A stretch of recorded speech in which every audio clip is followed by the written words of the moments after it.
you doing, Jersey? Welcome to Ledger Live. I'm standing underneath the massive and newly widened Driscoll Bridge on the Garden State Parkway. Memorial Day weekend starting right now, and tens of thousands, hundreds of thousands of people are going to be on this bridge, taking it down to the shore. And hopefully this year, the traffic tie-ups that are always such a headache will be a little bit less because they just widened this baby from 15 to 18 lanes. They added some shoulders. Now, this bridge doesn't just take you from one side of the river to the other. For me, it's always been like a real psychological crossing over. I grew up in North Jersey. When we would head to the shore in the summer, when you got on that bridge, you knew you were out in North Jersey and you were at the shore. The air smelled different all of a sudden. You get the first hint of salt smell in the air, and you could see for the first time the wide expanse of blue water, even if it is just the Raritan River. Well, they're up there right now. They're going across the bridge, and you know, as they go across the bridge, they turn the music a little bit louder. Maybe they're throwing off their shirt. I wanted to see if anybody else shared this sort of romantic view of the Driscoll Bridge that I had. What do you think when you cross that bridge? Nothing, it's just a bridge. Oh well, apparently not everybody sees it like me. All right, speaking of massive public works projects, if you're headed to the beach this weekend, you know, a lot of the sand that you're gonna be sitting on wasn't put there by Mother Nature. It was put there by the Army Corps of Engineers as part of an ongoing, almost $1 billion beach replenishment program. They keep pumping more and more sand onto New Jersey beaches. Local officials say it's crucial to protect the shoreline and property against storms.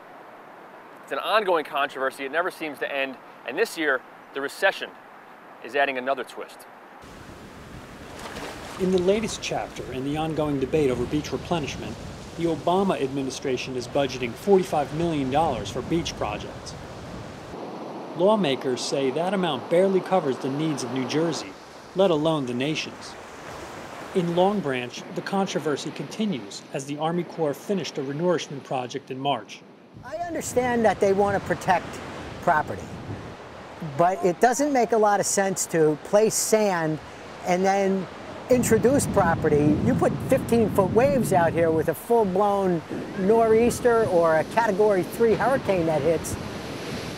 See ya. You know, a lot of this stuff is going to sustain incredible amounts of damage.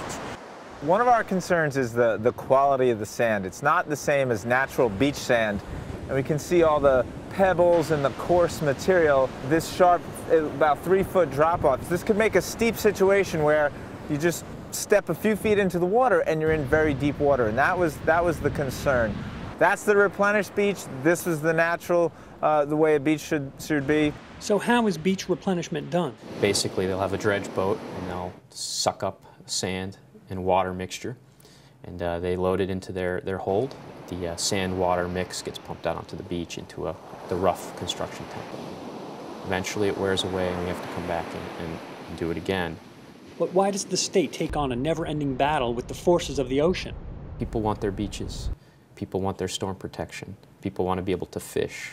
People want to be able to surf. All of those are important. It's an expensive undertaking, but you know, we've built our homes and businesses right up to the shoreline. Our concern is that they didn't pull the development back from the ocean. They literally built on the same footprints as the structure that were threatened by the ocean before the beach replenishment. Surfers also argue that replenishment ruins waves. It changes the bottom contour, so the waves, rather than being tripped up and allowed to break further out, break much closer to shore. This is the kind of beach that surfers love. A sandbar well off the beach that makes the waves break far out and peel across. A wave with a long face rather than one that breaks all at once. Surf breaks do disappear, and that's sort of the fact of life with any of these beach projects. You know, the Corps does destroy breaks when we do this, but we also make them. How long can you just keep stacking dollar bills on the beach and expecting them to head north? Because that's what happens to all this sand. It eventually heads north.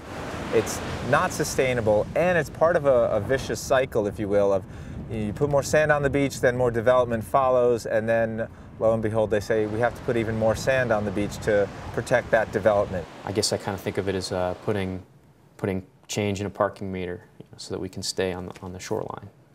Otherwise, it'll disappear.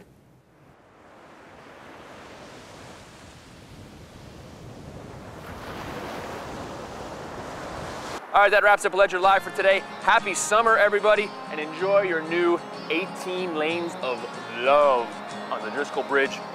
Take it easy, Jersey.